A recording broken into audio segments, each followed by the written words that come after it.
Eto na, inexpose na po ni dating senador, dating sundalo, Sonny Trillanes, na meron palang iba na mga dating sundalong kasama ng 18 na nagsasabing may mga mali-malitang i-deliver ang umatras at nagkaroon daw po ng iso pang mayroong bayaran kaya daw naglabasan ang mga ito. Ba matindi ha?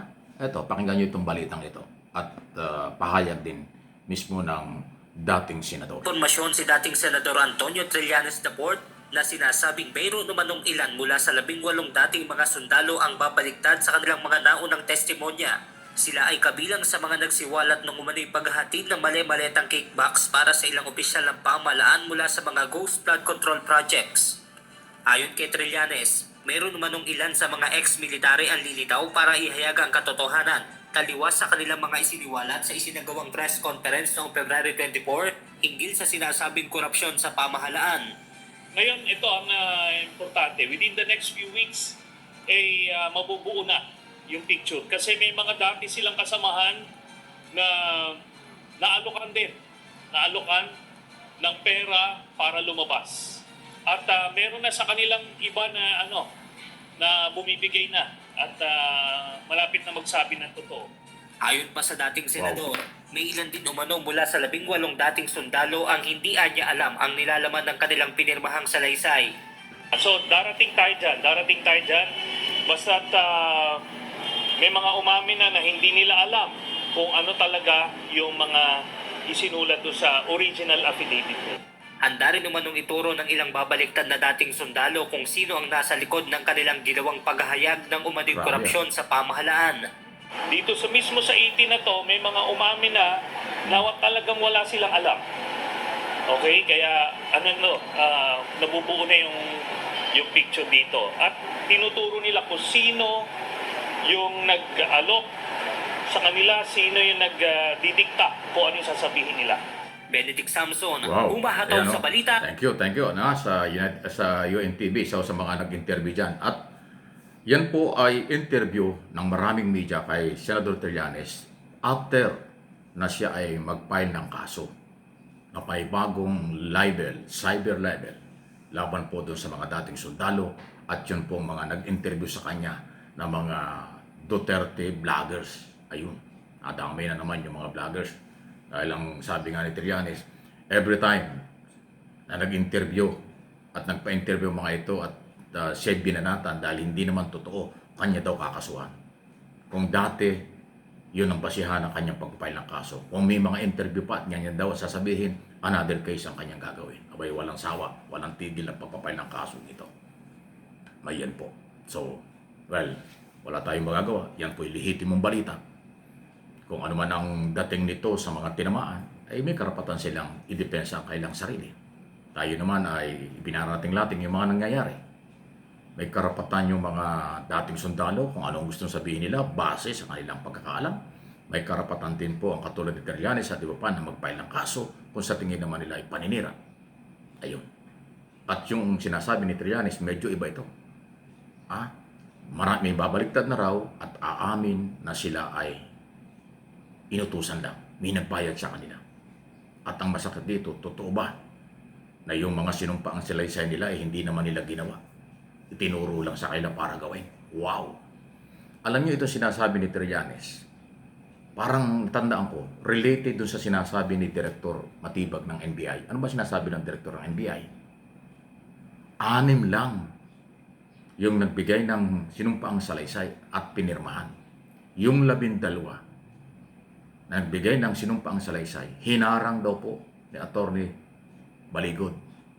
Parang subject for review. Mukhang nagulat yata si Baligod, parang iba ang laman nung sinumpaang salaysay after interview ng NBI dun sa 12 compare dun sa 6. Parang mas naniniwala ang NBI dun sa 6 na naunang na-interview nila, na-imbestigahan kaysa dun sa iba. Abay, sandali. Nagkakabuhol-buhol na ito. Paano ngayon ito? Ang problema nito, pag ito'y hindi napatunayan, at madalit sabi, walang mangyari, hindi makakumbinsi ang mga otoridad na totoo yung mali-malitang yan, ang kawawa ay ito mga dating sundalo. Kasi lahat ng kanilang inakusahan, nag-file na ng kasong cyber libel at pagsisinungaling, perjury. So, kung hindi nila mapatunayang siya nag-deliver ng pera, ibig sabihin, mawala yan. Hindi naman makasuhan yung kailang mga inakusahan at dahil nga sa walang sapat na basihan, hearsay lang, paninira lang ang dating. Halimbawa, ganon. Kaso yung mga inakusahan nila, seryosong nagpay na ng kaso. Mayroong balik. Yun ang problema ngayon.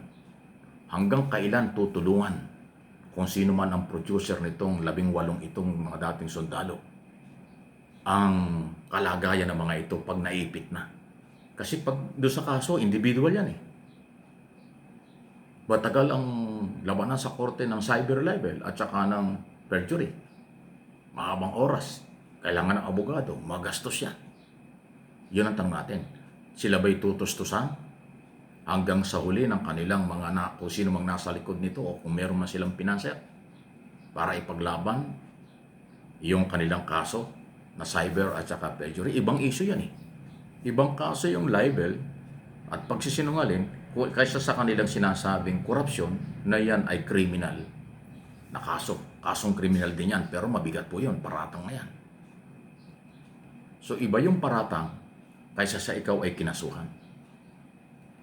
Malaking problema itong pinasok na ito.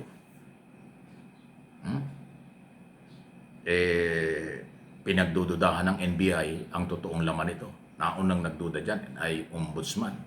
At siyempre yung mga inakusahan nila tulad ni Laila de Lima, Congresswoman, tulad ni si General Anyo, National Security Council, tulad ni General Katapang, Director ng Bureau of Correction, tulad ni Father Villanueva, at ni Secretary Laurel ng DA. Lahat sila yung nag-file ng kaso.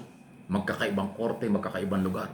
Cyber libel at pagsisinungaling, perjury, yung ipinail nila. Wow! Kaya kung hindi mapatunayan nitong mga dating sundalo yung kanilang akusasyon, sila ang maiipit dito. Dahil may karapatan yung mga nag-file ng kaso dahil ang piling nila sinira yung kanilang reputasyon at pagkatao, kanilang pangalan. Ayun, naku, good luck sa inyo. Parte ng due process yan, rule of law. Inakusahan nyo, meron kayong pananagutan. Ganun po yan eh. Pag nag-akusa ka, meron ka ring accountability. Patunayan mo yan. Pag hindi mo napatunayan, babalikan ka. Yun ang pananagutan. Ganon.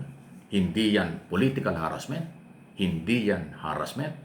Yan ay karapatan ng kahit sino kapag sila'y inakusahan ninyo. Kaya maging maingat sa pag-aakusa. Maging maingat sa mga paratang. Kasi yan ay napakalaking problemang kakaharapin pag hindi po nyo napatunayan. Good luck sa inyo lahat.